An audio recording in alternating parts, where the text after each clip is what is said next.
Welcome to the Heartland Running Podcast. Join Crystal, Andy, and Chandler as they explore all things running related in the Heartland and beyond. So, hey everybody, we are on location. I'm here in Vienna, Illinois. It's on Friday, the day before Tunnel Hill starts, and I am very happy to be here with Traci Falbo, and she is going to be, I'm so happy she's speaking to us because she just came from the high school, spoke to all the students there. She is speaking at the dinner tonight, and she's made time for us as well, so I'm really appreciative of that. A little bit about Traci. She is a 45-year-old mother of two, full-time pediatric physical therapist, and an accomplished American ultra runner. 11 years ago, in her mid-30s, Traci began running to lose weight. After losing 80 pounds, Traci set her sights on running her first marathon. So since then, Traci has run a marathon in every state, some of those multiple times. And then more impressive than that, she's also won 22 of them. And to keep going, she is a two-time member of USA's 24-hour team. She's completed the Grand Slam of UltraRunning and broke the American 48-hour and World 48-hour indoor track records. And she also held the American record for the 100-mile trail from November of 14 through February 2015. Whew. Thank you. Welcome, Traci. Oh, thank you. That's a lot in a relatively small time, too. It is. It's been a whirlwind, and it's been very exciting. Oh, thank you for being here. I want to start with, instead of jumping into running, I'm actually very curious about your job. So you're a pediatric physical therapist, and from what I understand, too, it's little ones that you deal with. Birth to 3. So, wow. So what kind of things are you dealing with then? Well, so it's an early intervention program. Every state has them. They all are boxed a little differently based on how the state chooses to do it. But basically, we go into each person's home and treat the child in the home. On rare occasion, it's at a daycare. But we basically go in when a child's not meeting their gross motor milestones and help them to work on various things. So I'm a physical therapist, so I work on the gross motor activities like sitting, walking, running, jumping, things like that. Oh, that's got to be really rewarding. It is very rewarding. That's so cool. I guess it makes sense that those are out there, but I just never thought of a pediatric physical therapist, or when I do, I almost think of older kids, sports injuries and stuff like that. Oh, sure. So I think that's absolutely fascinating. That's really cool. So, of course, your weight loss is, very impressive. Is that something that you had always struggled with weight, even when you were younger, or was it one of those things more of kind of once you got married, the full-time job, the kids, that's kind of when it is that? It was I more totally that understand way. that. I was active in high school and did sports, but I wasn't really a standout athlete by any means. And I probably weighed 140 in high school. And, it just crept up. You get pregnant, you lose weight, you don't quite lose all the weight, and then you do it again, and then you don't quite lose all that weight, and then depression and whatnot. I just ate. So ended up 213 pounds. Wow.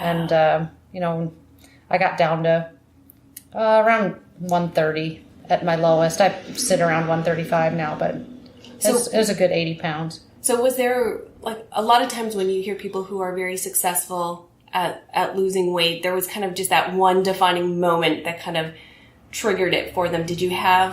Was it kind of just a slow trying to do it, or was there a defining moment that kind of clicked and you're like, I've got to do something? Oh, there's that one defining moment. Okay. I think, everybody wants to lose weight if you're overweight. Oh, I want to do it. But in order to actually commit, there has to be some defining moment where you're just like, oh, I've had enough. And for me, it was, I had gone to Hawaii. It was an opportunity. My parents said, hey, we've got a timeshare. You can stay for free. You just have to pay for your tickets. I'm like, oh, heck yeah. So went, and I'm a scuba diver. So had pictures from the boat of me in a swimsuit. And I mean, you see yourself in the mirror and you go, yeah, I'm heavy. I should do something. But it was then you see a picture of yourself, and then it's so much different than looking in the mirror. Yeah. And a picture of me in a swimsuit heavy made me want to vomit. So that was all it took. That was the moment. It pushed me over the edge. We had somebody who's a listener and he's within our Facebook group. And in fact, he's here. He'll be running his first 50 tomorrow. Awesome. His name's BJ, and BJ lost 160 pounds. That's incredible. That's a whole person. Isn't that? It's amazing. Yeah. I mean, yeah, I think about it. That's more than I weigh right now. So yeah, it is a whole person.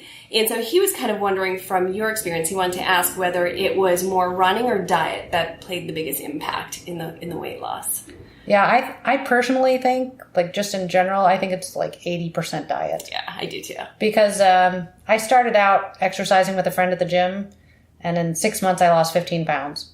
And it was like, granted, I wasn't running like oodles of miles. I mean, I was walking and jogging and getting quicker as I went, but it was like, why is this not coming off? And my mom said, hey, dummy, Love Mom. Are you looking at what you're eating? And I'm like, well, I don't think I'm eating that bad. And she's like, well, why don't you calculate your calories for 2 weeks and see how that goes? And I was like, wow, what's a portion? A lot smaller than I thought it was. Oh. So now, do you follow any kind of, diet's not necessarily the right word, but maybe nutritional philosophy now, or you just kind of moderate everything, or do you? I eat normal people food. I'm not on any, I'm not gluten-free. I'm not vegan. I'm not the OFS, the fat stuff. Whatever. Yeah. I eat like regular food. So, I typically have English muffin yogurt, Greek yogurt in the morning. I eat like a sandwich and baked lace for lunch, and then, whatever. So you really do eat real people. Yeah. I like dessert. That's my trouble spot. Like ice cream and cookies and cakes and sweets are my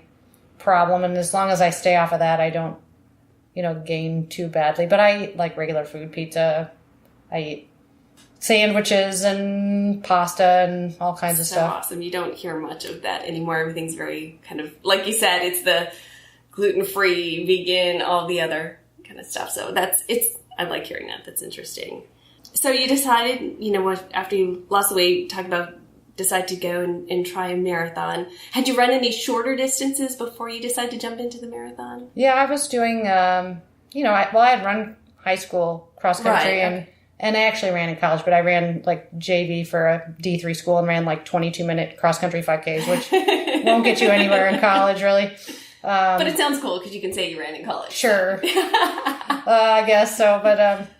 But basically I've probably done, some maybe 5Ks, 10Ks, whatnot, but not very many. I mean, I lost the weight in about a year and a half, and in the process I also got divorced somewhere in there. And for those people who've been divorced, it's kind of like a fruit basket upset with your friends. You seem to have a lot of couple friends, and then you get divorced, and none of the friends know which way to go, so you end up with no friends. And so I joined a running group really to meet people. And like the day I did, I met a guy named Tom who's actually running a 100-miler this weekend, hoping for his second finish in a sub 24. Ooh. And he said, well, I'll train with you and teach you, how to train for a marathon. So I just immediately jumped in and trained with him. Oh, that's awesome. That's great. So tell us a bit about that first marathon experience.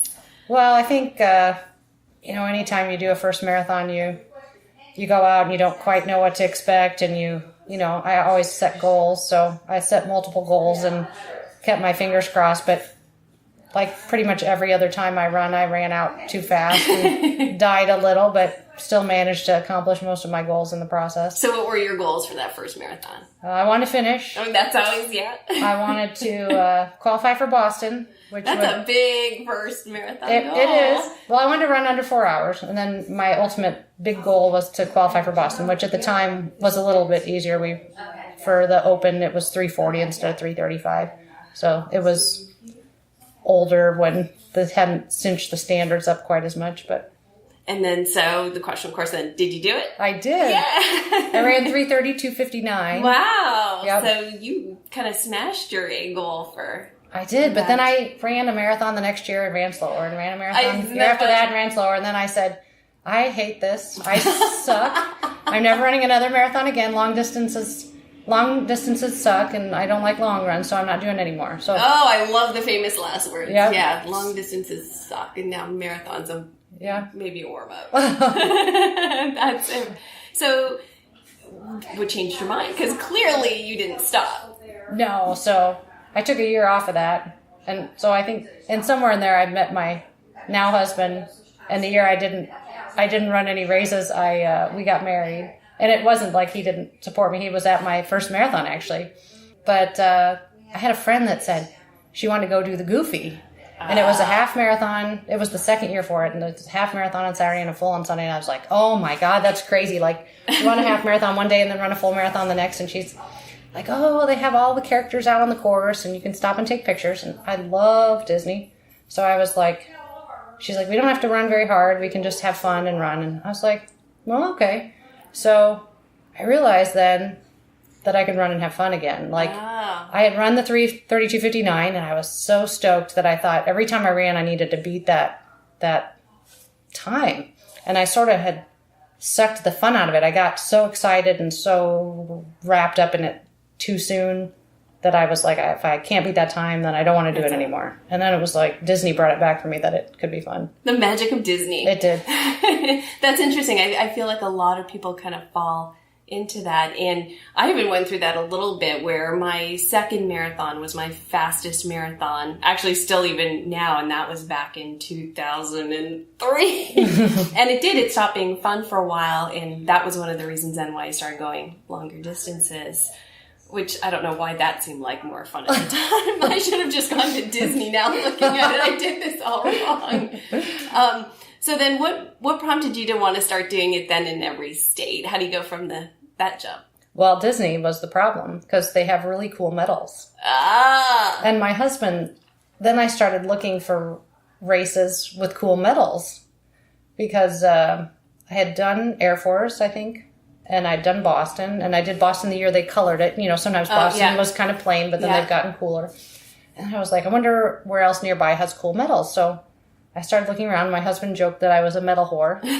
So I'd done one. We all kind of I know. So I found a cool one in Nashville that had these wooden laser cut monkeys. Oh, that's cool. Yeah, and then in Texas, in Kingwood, Texas, the 50 States Marathon people, they have the biggest medal in the U.S., so of course I had to go there. Yeah. So I went there and met them and thought, wow, that's cool. I'd already done one in like 4 or 5 states at that point, and I thought, oh, 50 states, that's awesome. And then from there, it just spun into, okay, well, I'm flying all the way out to Oregon.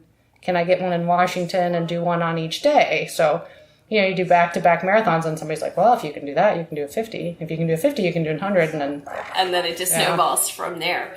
One of the things I heard, I think it might have been on another podcast that was really interesting. So at one point you were averaging about 25 marathons a year. Yeah, I did that for about 3 years. Yeah. And what I found really interesting about it is that you were talking about how you kept getting faster. Yeah, to a point. But even still, I found that really interesting because kind of most of the experience that I've seen with people who do that, they tend to do the opposite where they slow down and it's almost that quantity over quality.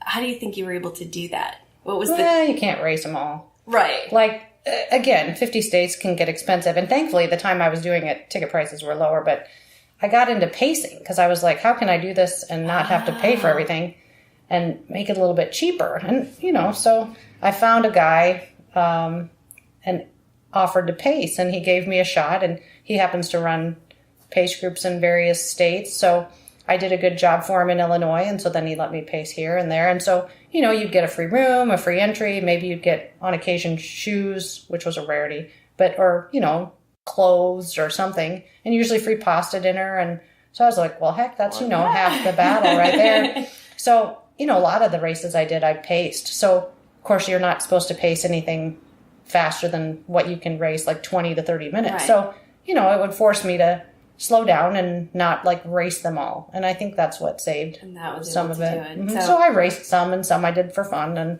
I knew how to do stuff for fun at that point after Disney. So I didn't kill myself at every one. So it was that being able to balance between having times where you could push the pace and get faster and then having fun and pacing stuff. That's cool. Yeah, I guess some people, what would you do? Would you train much in between would you recover? Yeah, usually, I mean, if you're doing 20 a year, you've got, 2 long runs a month. So you do a couple long runs with a medal and then you race one or two, you know?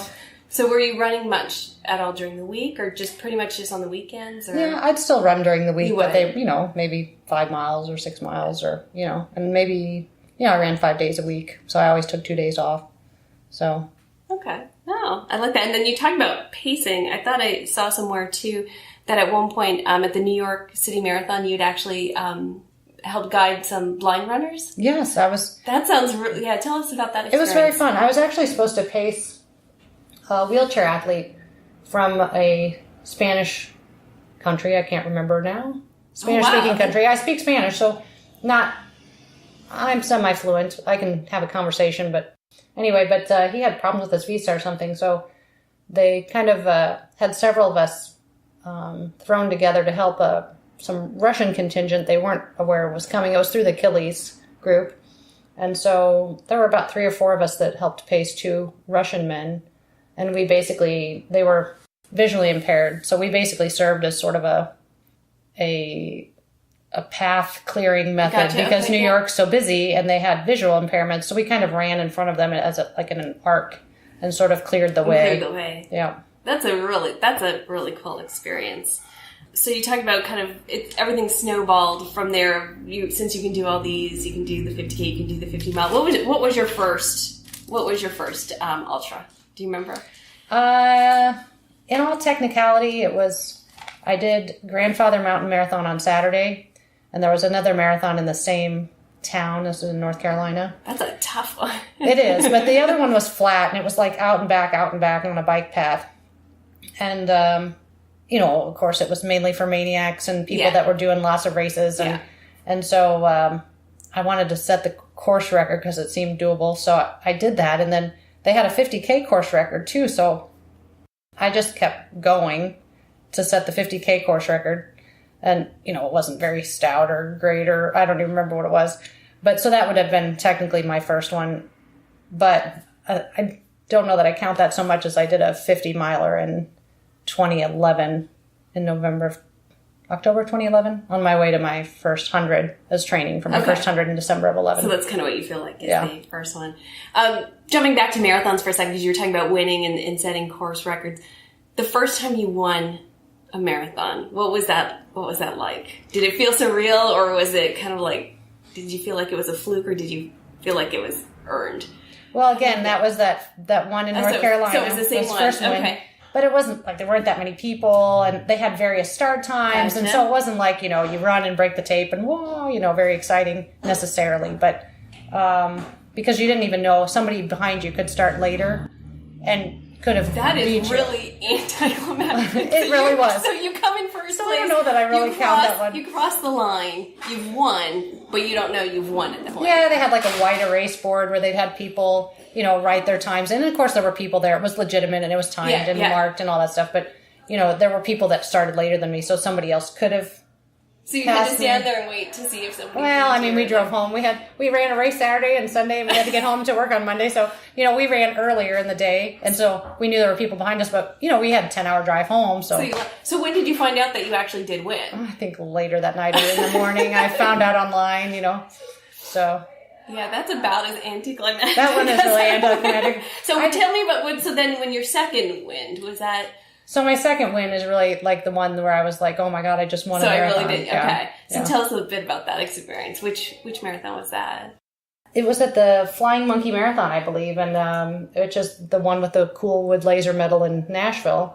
I ran and I had no idea that I could win a race. And it was, I felt like I was an average high school runner and I didn't think I was that great of a marathoner. And just to come through and be the first female, it's a small race, maybe 300 people at most. It's not like I won New York or Boston or something. No, but it's still. But it was still like super cool. Like, oh my God, I just won a marathon. Like, just super excited. And, my name came out. You go on Marathon Guide. Yeah.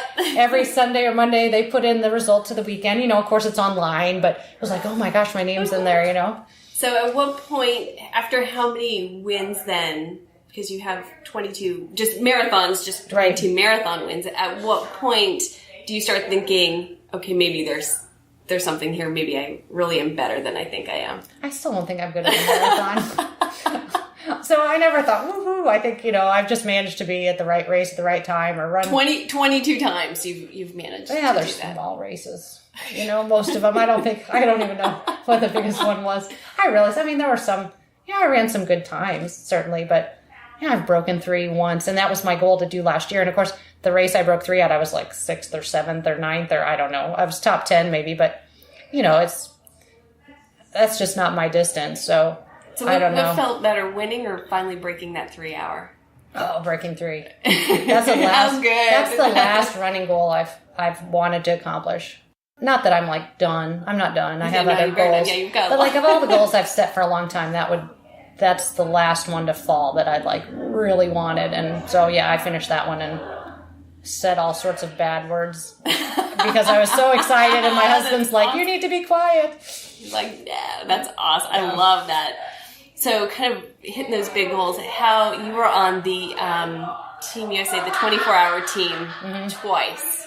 Well, so I just was on a 3rd time in July. I need to update my website. That's right. Because I was wondering. So Belfast was number 3. Yep. And then I was on the 100K team once.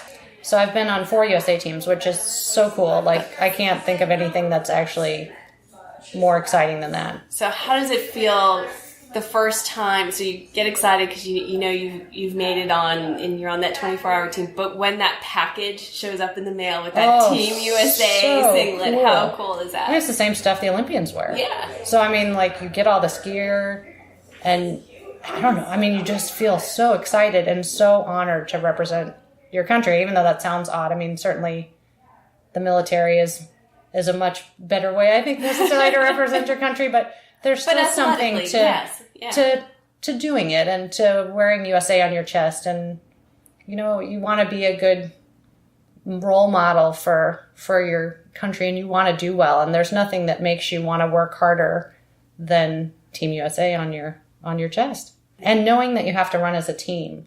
So, no matter what distance, there's team scoring and individual scoring. So, if it comes down to you're a scorer, other people are relying on you for gold, silver, bronze, whatever it is. So, you just can't stop.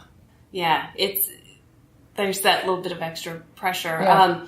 Let's talk about Belfast a little bit. We had Harvey Lewis on just after Belfast and after his Badwater again this year. So he talked a little bit about it, but I know you had a little bit of a tough time there. Yeah. But you were able to, jump back in. You didn't call it a day. So talk a little bit about that. And then also about the drama. It was like an ongoing thing with the timing. So tell us a little bit about the Belfast experience. I had run my 24 hours. I was 4th in the world the first time around. I was 2nd in the world the second time around. So I really had big goals going into Belfast the 3rd time around. And things went fine for everybody until about 10 hours. And then all of a sudden the clock froze up. So then you wonder, every time I go around, is the mat counting my laps? And we were assured, everything was fine, blah, blah, blah.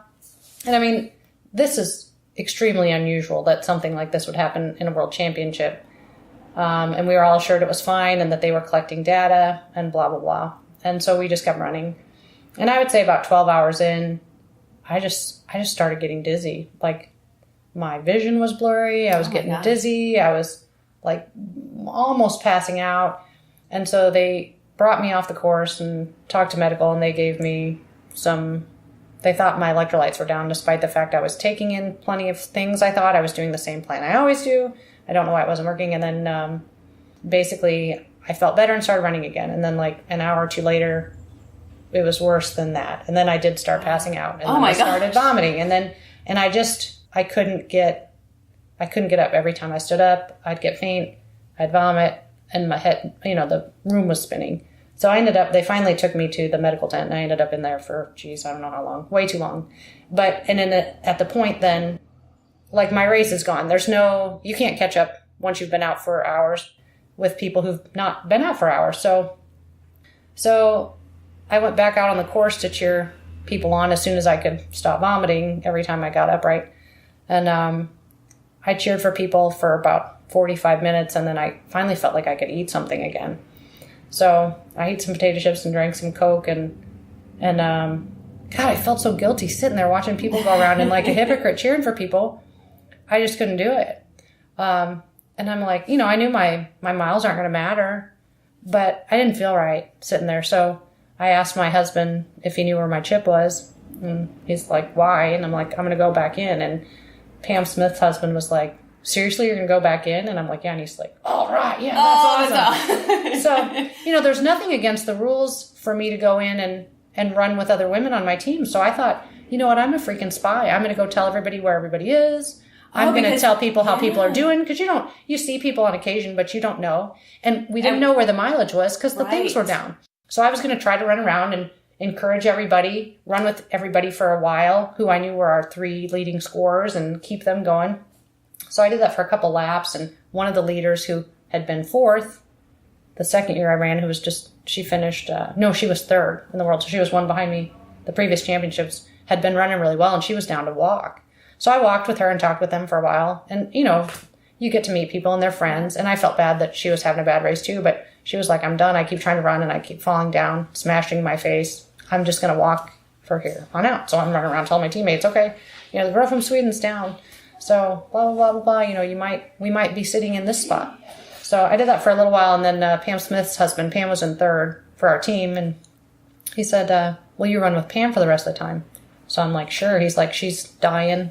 You need to keep Pam going. So that became my goal for the rest of the race, was to keep Pam going. And of course I cheered for the men and the women as I ran around. But, Pam was amazing. She hated me the whole time I ran with her, and I knew it. So I told her, I don't know what you want. Do you want me to talk to you? Want me to sing to you? Do you want me to shut up? And so I did various of those things, and all of that helped. And, her last, we ran sub 8s the last 2-3 laps. She's a fantastic runner, and she just kicked it in. I said, Pam, we got to go if you want to hit 150. That was her goal. I said, we got to go. And I said, we don't know exactly where you are. You're close. You're either a mile over or you're going to be a mile under. So we need to go. And she kicked it in. So, we get done and we've won by half a lap or something. I don't know. It's a ridiculous amount.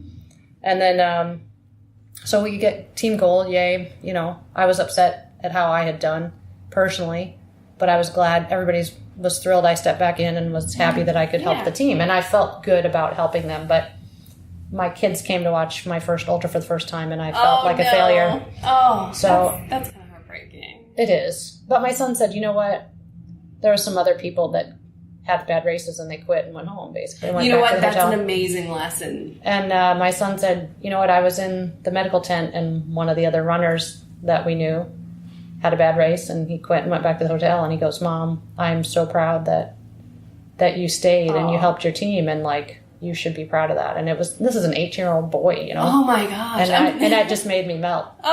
So I felt a little bit better that my race didn't go that way, but at least my kids got something out of it. I wanted them to see I was tough and I'd persevere and I was a good runner, and that's not quite what they got, but well, I think that's exactly what they got, though. In any case, it came back that they were reanalyzing those results. Yes, yeah. Weeks later, and they decided that other people should have extra laps, and so then we protested because it looked like Katie Nagy didn't have some laps in there, so they took gold away from us for a while, and then we got it credited back. And the same thing happened with the men's. The men had bronze, and then went to nothing, and then back to bronze because we had to protest and show that we had laps that they hadn't accounted for.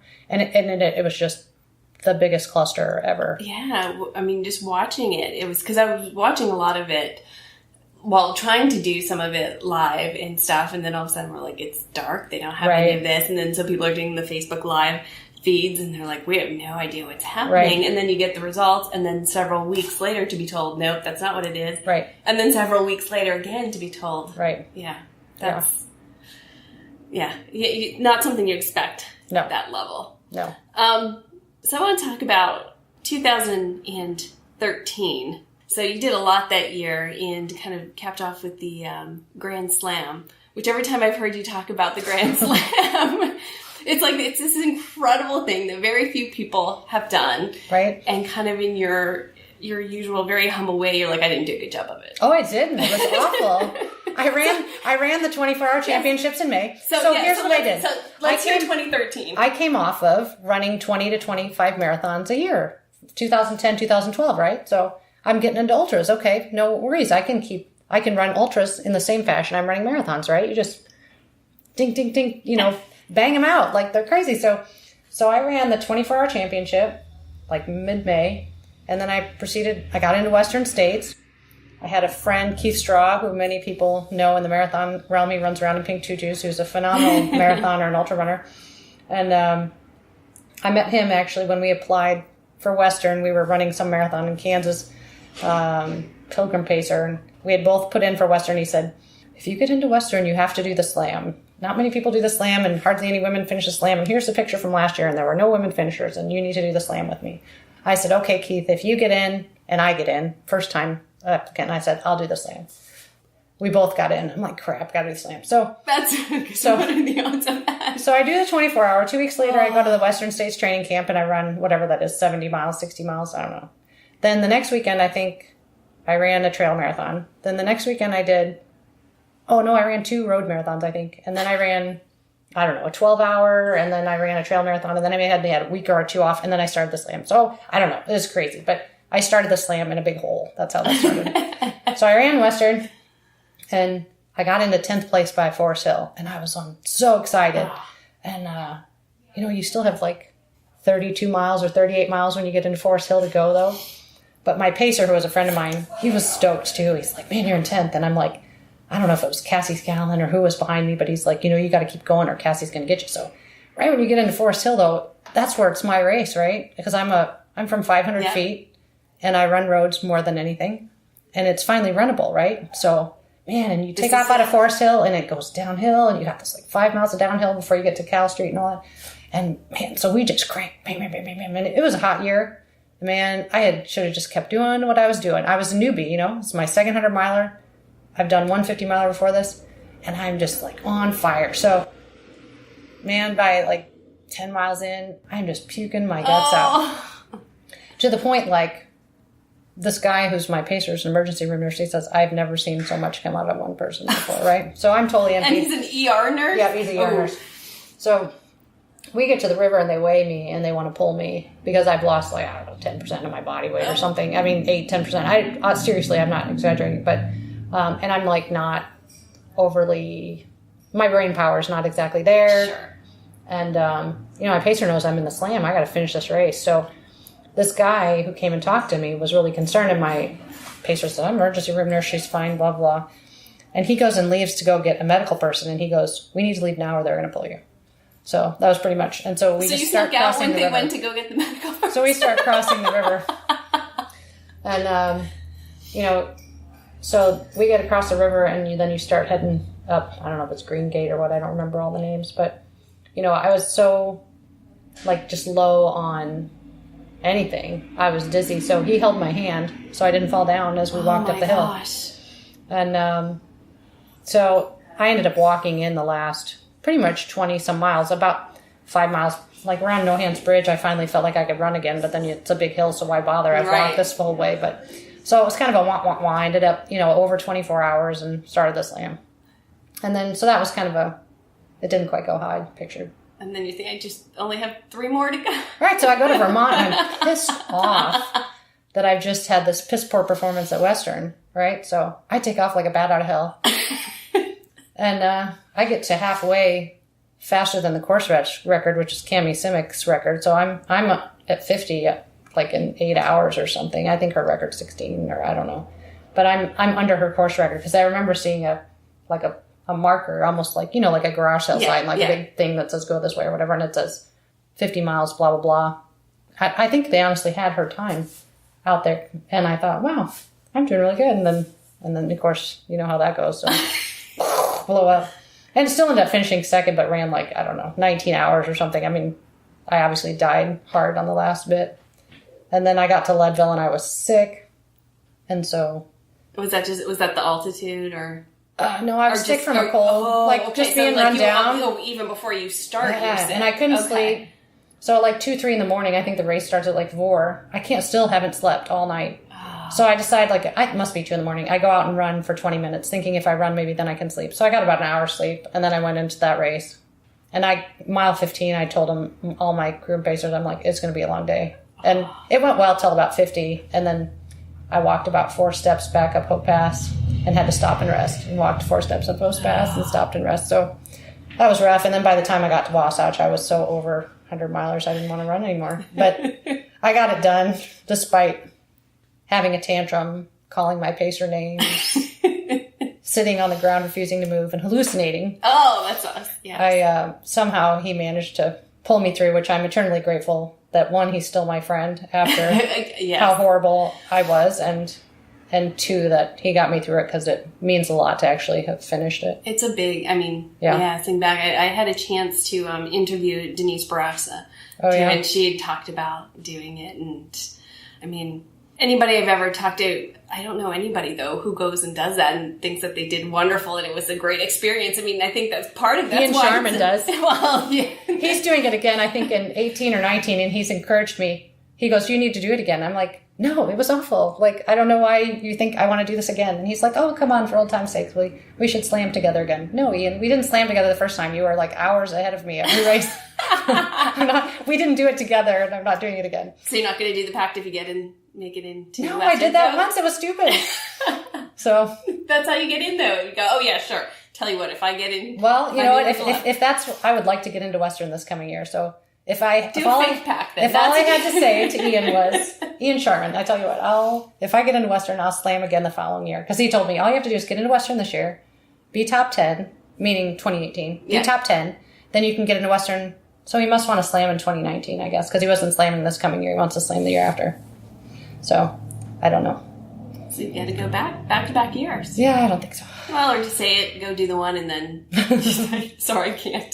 Something came up. I'm sure I could do it better if I did it again. I just don't know that I'd want to do it again.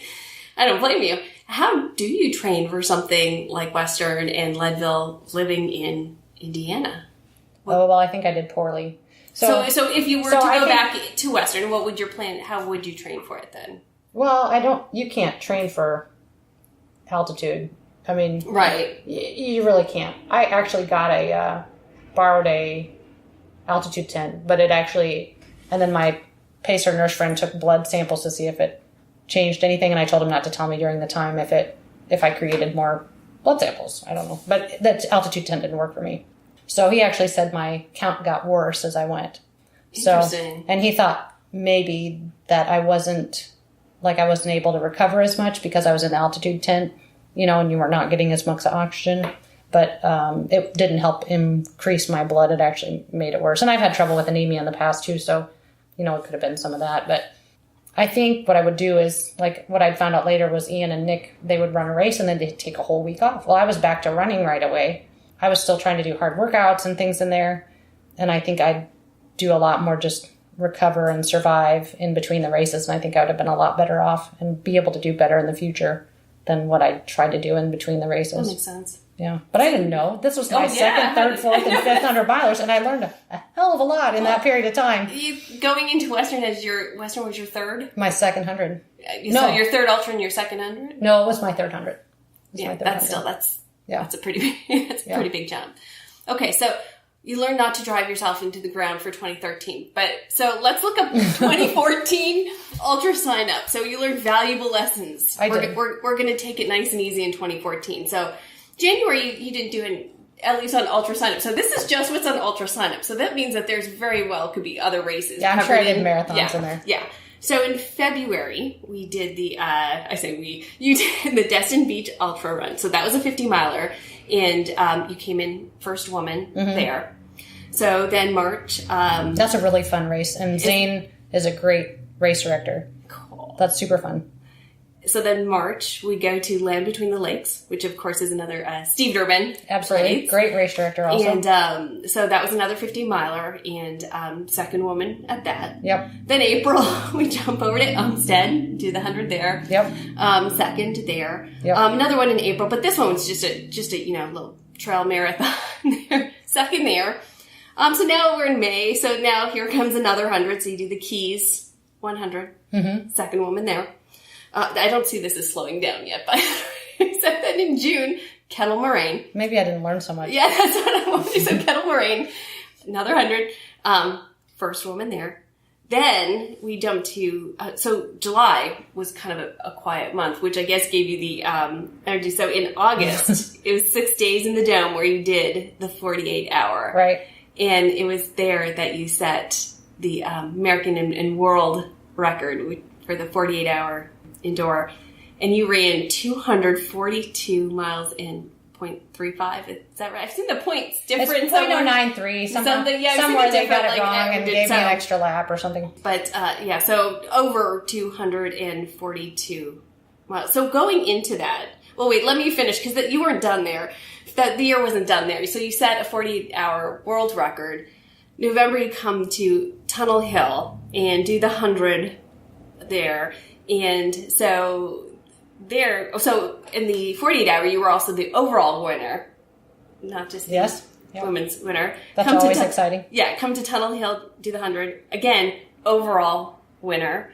And also set the women's 100-mile trail record at that as well.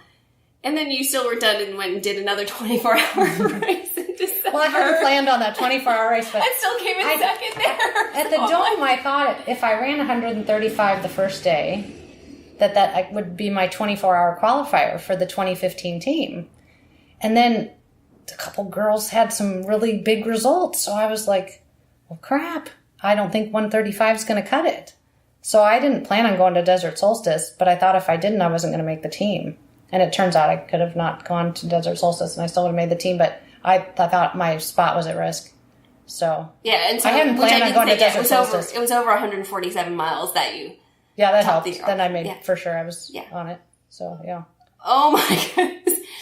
So that's still. I mean, that's a heck of a year. Yeah, but then what you don't hear is then I went to because I thought I was Superman. I went to Bandera in January and just tanked and had a rough race, and then I figured out I needed to tone it down. So, I mean, I think you can race hard like that for a little while, but then it's only a little while. Yeah. I don't think that's sustainable. I don't think that's sustainable. I wouldn't do that again ever now. That's too much. It's amazing nothing happened bad in there. When I hear you read all that. But isn't it cool when you step back? Because you're so... Sure, it was a great year. I mean, do you ever sit back and really take in what you did, or do you just immediately look to the next thing? You take in what you do for a little while, but then, I don't know, it's not like... So when you start off the year... I don't sit and go, oh yeah, I had a great year last year. I did this and this and this and this. I mean, you celebrate the win and then you move on, but usually it's not... Even if you do good, it's still like, oh man, I could have done that better if I did this, this, and this. Or, oh man, it doesn't matter if you win or you're second or you're third or you're fourth or whatever. It's what could I do better? What could I have done better? Or what things could I change? Or why didn't it go as well as it should have been? And I think that's what keeps driving all of us is we want to, keep getting better, keep pushing ourselves, see what we're made of. That's why we keep doing this crazy stuff. Yep. So talk about the 48 hours. What was that? Did you go in with the intention of setting a record?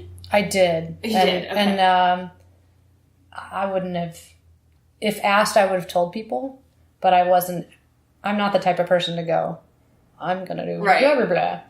But, at that point, when you talked to me about, was it better to break 3 or to win a marathon?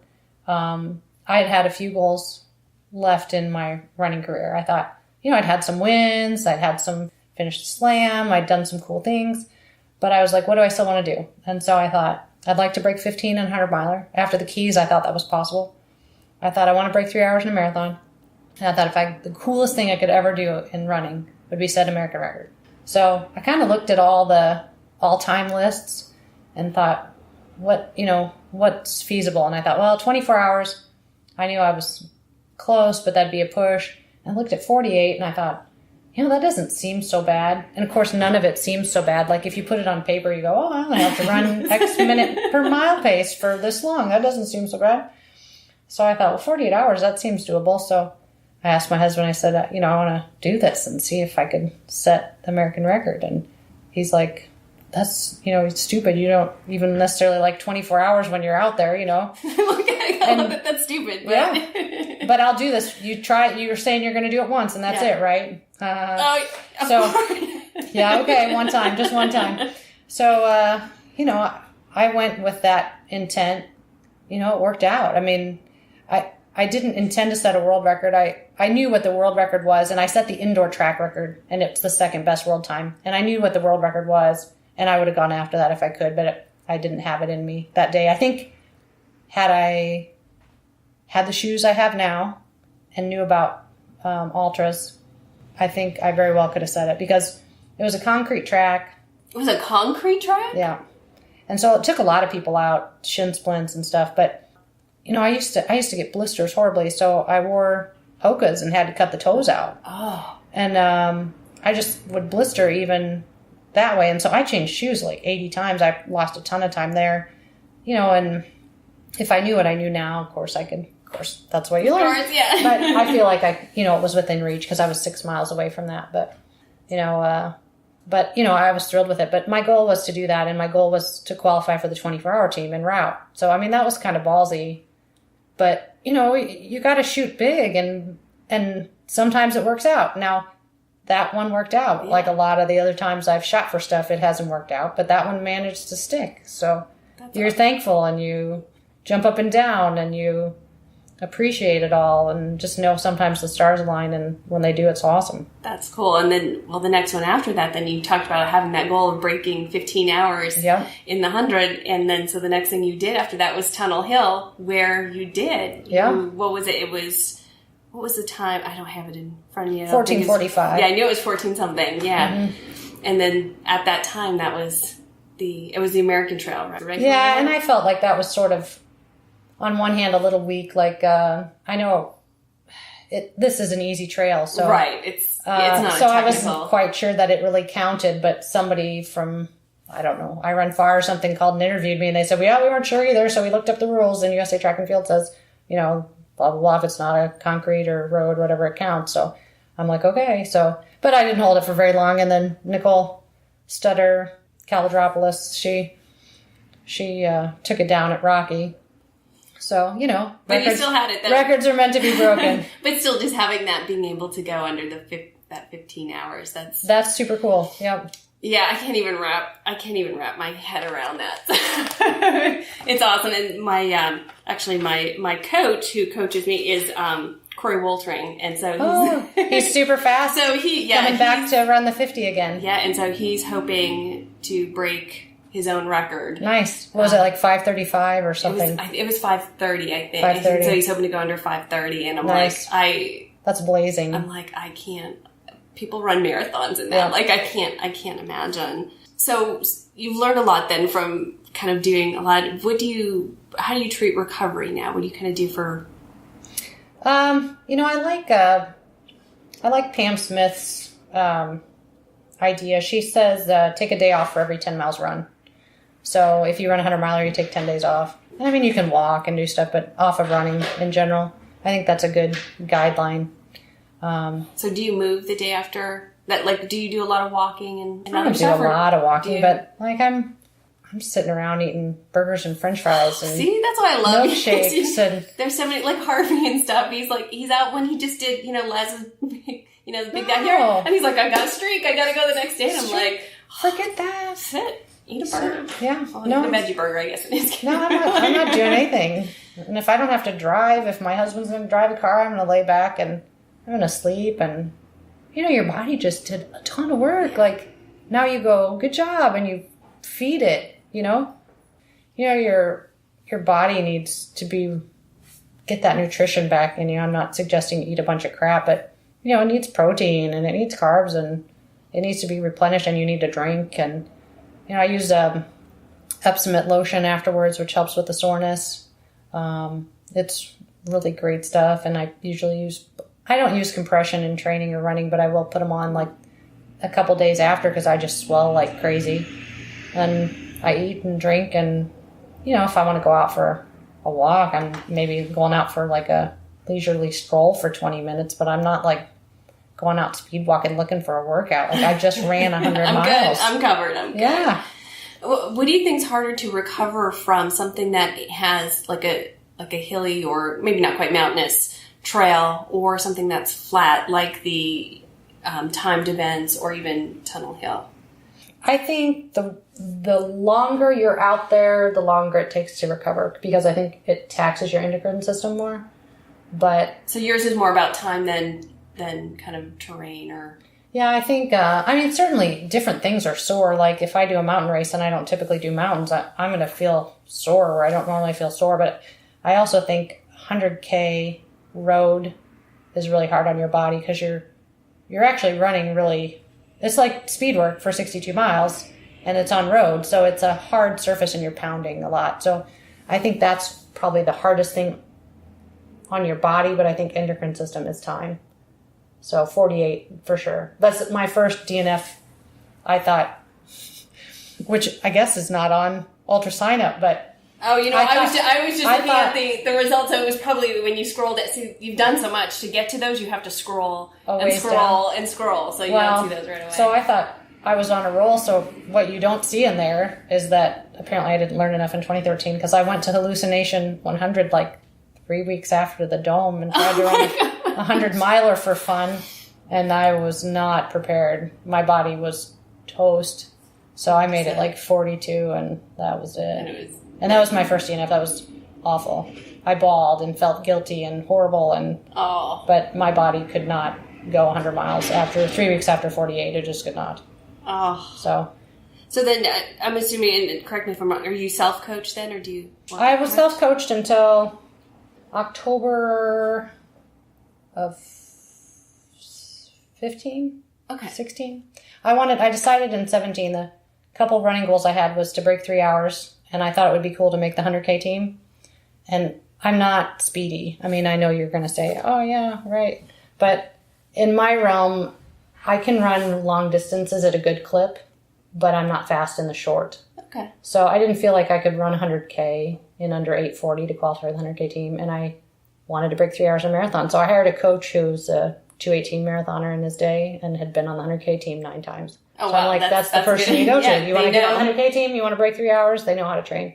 So I've been with him since, and he's the first person. I've tried to have other coaches in the past, but we didn't get each other. Yeah. That's a real personal thing. Yeah. Yeah. So I'd had maybe other coaches maybe for a month here or there. And it was people that I wanted to try to break 3, or I wanted a certain thing. I wanted to try to break 3, and they said, oh, well, in order to break 3, you've got to, it was like look on Macmillan for the time paces, and you got to be able to run a 5K in this, and a mile in this, and I can't do that. Like if you punch in my marathon time, the 2:59 I ran, I can't run any of the shorter distances in the paces it says. I just can't. I don't have that many gears, but I can run a decent clip for a long time. You punch in my 14:40 mile time, it says I should be able to run a 2:38 marathon. That's never happening. But yeah, and it's so funny because those two things don't, in the real world. No, they don't equate. I don't think at all. A lot of people want to try to make them equate, but they don't. And you know what? And I think that's good too, for people talking about a coach is if you find somebody and you don't click, it's okay to say it's not working and move on. Yep. So how has your training changed from when you were just kind of going at it on your own and then working with a coach? I mean, I know it's different goals, so that's going to change, but it is. But so I think if you're self-coached and you're being successful, why change anything? So like if I'm self-coached and I'm being successful and I don't like hills and I don't like speed work, those are not on my daily list of things to do. So I get a coach and he said, well, obviously you want to break 3 and you want to run 100K, we're going to do speed work. So that certainly got added. And, I wasn't doing tempo runs or long runs. I mean, I pretty much just self-coached, ran 5 days a week. I figured out how many miles I wanted to run every week. And I ran pretty much relatively the same pace, whether it was 5 miles or 20 miles. I mean, I slowed down a little bit at 20 miles, but not oodles. And, I just ran moderately hard the whole time. I could have a conversation, but it wasn't so hard. I was having to breathe hard and, it was comfortable.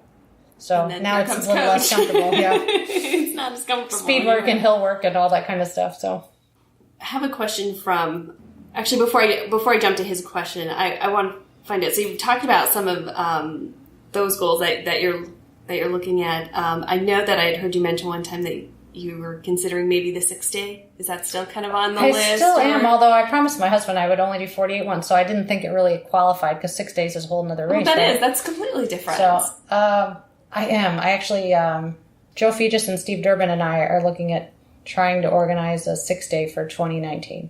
Oh, cool. So another indoor dome type thing. So we've been looking at race venues and dates and whatnot, so there's nothing set at this point, but if we get something set, am leaning hard that way. So that's very cool. And then so that sounds like it would be more of a West Coast then, instead of having to go up to, because the other one was in Alaska. Yeah. So yeah. So we're looking more Midwestern actually. Oh, so perfect. I'm not sure I want to do it or not, but I'm like, it's all those things. Well, they're going to have 24, 48, 6 days. So, 24 is always a nice step after your first 100. And 2019 gives you a, year and a half, 2 years. But what about, do you have any interest in doing any kind of stage races? I don't know. I would certainly do some, but that's not on my immediate radar. What about anything like Vol State or Badwater, any of those? You know what? I would do Badwater in a heartbeat if it wasn't so much money. I have a hard time spending thousands of dollars for one race, and I'm not big on begging for sponsors. Because you need. I don't know. I've heard people spend $6,000-$7,000 doing it, and I would really like to do it. If somebody wants to, and I'll say this since I'm on the podcast, if somebody wants to, pony up some sponsorship, I'd love to go do Badwater. I just can't. I just don't have the time, kids, family, work, blah, blah, to seek out money to do it. And Vol State, at some point, I'll probably do. Big Backyard Ultra, at some point, Laz's crazy races, I would probably do. But I just don't know what my schedule has in store for me just yet. I put in for Western, keeping my fingers crossed, and that's all I know at this point for next year. I'm looking at some other things, but I'm coming back from an injury right now, and I don't want to make any plans until I know I'm solid again. Makes sense. So I've been lucky for 5 years without relatively any injuries, and then this year I've had my first one that's taken me out. Oh, so how have you dealt with the mental side of it? I am better now because I'm running again. How did your family do while you were injured? Well, yeah, you get a little snarky, and it's not the same. You can swim, you can bike, it's not the same. It's not. So I know when I have friends and other people who get injured, it's always, please, my apologies to your wife, to your husband, to your whatever, because an injured runner is not a fun person to live with. That does really lead well into the question though that I wanted to ask, and this comes from one of our listeners, and it was within our Facebook group, and he said this is something that we don't talk about a whole lot, and I think he's right, and it's a good topic. His question was, what kind of toll does this take on your personal life, i.e., this support of your spouse, your work being okay with taking the time, how it affects other events and hobbies, etc. And he says, I know if I told my wife I was doing all of that, I'd be served some papers and would need to get a VW van to live in. The 20 to 25 marathons a year was a push. We definitely went through some struggles at that point. And he basically said, I love that you love to run, but we need more balance. And, I think I was glad that I married somebody that could help me with that. We're both two strong personalities, but somehow it works. If he crews me and I get bitchy, he'll be like, don't talk to me like that. I'm here to help you, and, basically shut your pie hole and go run. And that's exactly what I need. I'm the type of person that needs tough love. So, when I was doing too many marathons, it sort of gets addictive sometimes. You run, you get the runner's high, it's exciting. Oh, next race. And so I just kind of got wrapped up in it and lost that I needed more balance. And so thankfully we worked through that. And he's been there to support me in my races. But I think, from the physical side, there's no way my body could have kept doing what I was doing, regardless. But, he's an awesome man that I don't want to wreck my marriage by running. So, I think you and your partner have to discuss what's feasible, what's a good amount, what's reasonable. And I still run a bunch of races, but it's not nearly as many as I used to. I'm pick and choose, and, it's afforded us to travel to some great places and opened up some opportunities that's been incredible. And so, we both have enjoyed it, and, he supports me in my running and I support him in, his hobby, and it's a give and take sort of thing. That's great. Yeah, I think that's important. One last question. It's a very important question, and it's completely selfish. So Okay, now I'm scared. No. So tomorrow, 7 a.m., I'm lining up for my first 100. Which is totally awesome. Yeah, and so I'm excited. I'm actually, at this point, I'm not nervous yet. I'm just really, I'm excited, have a lot of friends and support here. But I feel like I'm cramming last minute before the exam. What advice can you give me, especially the course very well? Yeah. Well, if you come to the pasta dinner, that's my entire talk tonight is what can you do to make your race the best tomorrow. But okay, well, there we go. Some brief tips would be, I would say, have a plan and stick with it. So if you have a goal time in mind, do you? You don't have to say it out loud. So, well, I'm coming in with 3 goals. Okay. First goal is not to die. That's always a good goal. Then to, come in within the cutoff. So right. 29, 59, 59. Right. And I do feel like based on the training that I have in the course and everything else, and I have said it before, that if everything goes well, I do feel like I could come under 24. Okay, sweet. Okay, so 24 hours is 14-minute 24 pace per mile. So I would say don't go out faster than 13s. So I think this course is relatively flat and fast. So I think even pacing is going to serve you well. And I know sometimes it's hard to start out that slow, but you can't start out at 10s and expect that it's going to go well. So you have to start out and constantly look at if you run with a Garmin, or do you run with a Garmin? You know what? For this one, I normally, so I've done both, and I purposefully did not wear my Garmin for this one. One, I won't last the whole time, and so I don't want the whole freak out. Right. Which is why I've switched to, I have my old school watch. Yeah, my old school Ironman, which I put it on, and I'm it's so tiny, and you can see all my tan lines from the Garmin around it.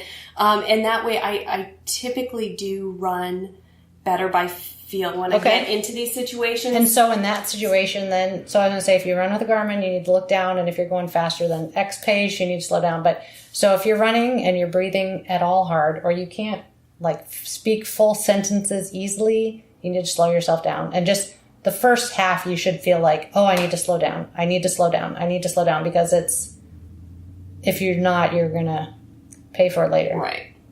Well, I'm excited. Thank you so much for taking the time out. I know you kind of had a very packed schedule today, so I'm glad I'm not running tomorrow, actually. Super appreciate it. And then, so before we go, I wanted to make sure I had it here, and we'll link to it in the show notes as well.